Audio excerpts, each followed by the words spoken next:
l'objet de cette rencontre, c'est un atelier de partage avec les acteurs locaux par rapport au concept d'équité dans les marchés carbone. Le Sénégal est engagé dans le cadre des mécanismes de marché carbone à mettre en œuvre un certain nombre de projets, dont le projet Alcott ABC Mangrove.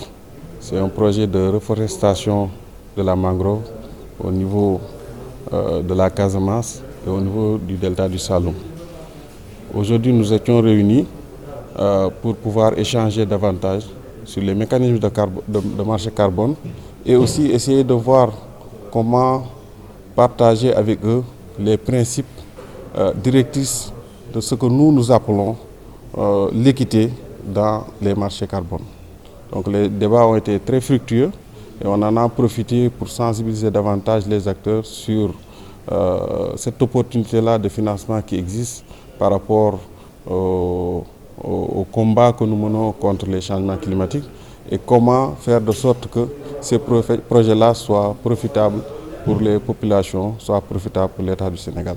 ABC Mangrove, c'est, comme je l'ai dit tout à l'heure, un projet qui va contribuer à la préservation de la mangrove à travers des activités de reforestation dans des zones où le niveau de dégradation est assez avancé. On sait tous que l'écosystème mangrove constitue un écosystème très important d'un point de vue environnemental, d'un point de vue social et même d'un point de vue économique. Parce qu'il y a pas mal d'activités que les populations mènent au niveau de ces zones-là. Et nous savons tous, du fait des changements climatiques et de pas mal d'autres facteurs, cet écosystème-là est très menacé.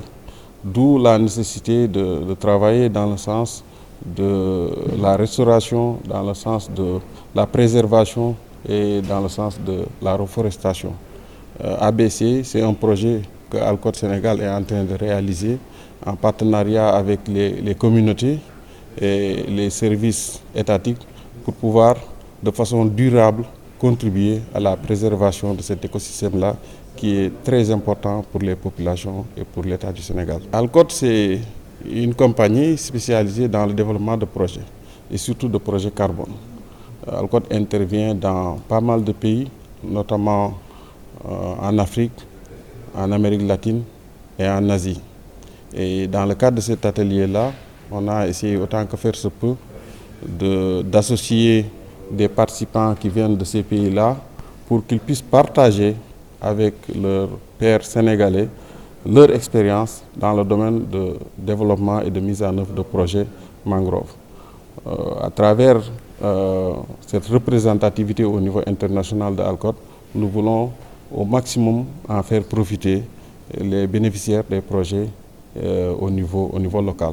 Et nous sommes aussi en train nous avons déjà lancé une collaboration avec l'Université Assane Seck parce que pour comprendre de façon très détaillée toute la dynamique au niveau des écosystèmes de mangrove, la recherche a son importance dans le dispositif qu'il va falloir mettre en place.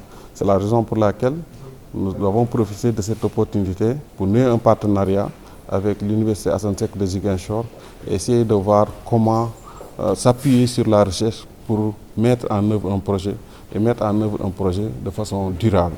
Parce que les projets de foresterie, les projets basés sur la nature, c'est des projets qui durent sur 30 ans et sans une approche durable au niveau de la mise en œuvre, ce sera un peu risqué de se prononcer par rapport à l'atteinte des objectifs. Et nous mettons au centre de nos activités, cette coopération-là entre l'université, avec aussi l'implication des populations, leur engagement et leur contribution dans la mise en œuvre du projet. Bon, c'est principalement les zones où il y a une population de mangroves assez importante.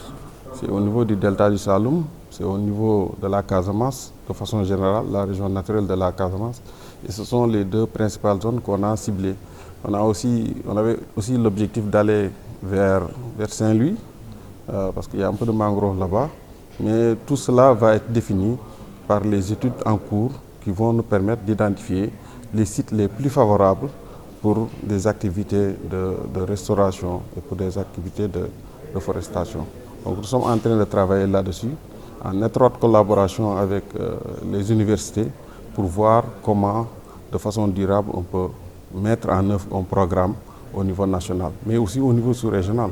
Parce qu'il y a eu aujourd'hui la participation de nos collègues de la Guinée-Bissau, de la République de Guinée, du Niger et du Libéria. Donc c'est des pays aussi qui sont intéressés par des activités similaires, aussi bien du côté de la mangrove, mais aussi de la reforestation de façon générale. Parce que le concept que Alcott veut développer, c'est un concept qui est global. Nous mettons en œuvre une démarche holistique. Et la finalité, c'est quoi? C'est lutter contre la déforestation. Pour lutter contre la déforestation, il faut jouer sur plusieurs leviers. Il y a d'abord favoriser une utilisation beaucoup plus rationnelle des ressources ligneuses, que ce soit le bois ou bien le charbon de bois, à travers la distribution de foyers améliorés, comme on l'a vu hier à Djilakoun, mais aussi en essayant de préserver les écosystèmes à travers les activités de reboisement, de reforestation.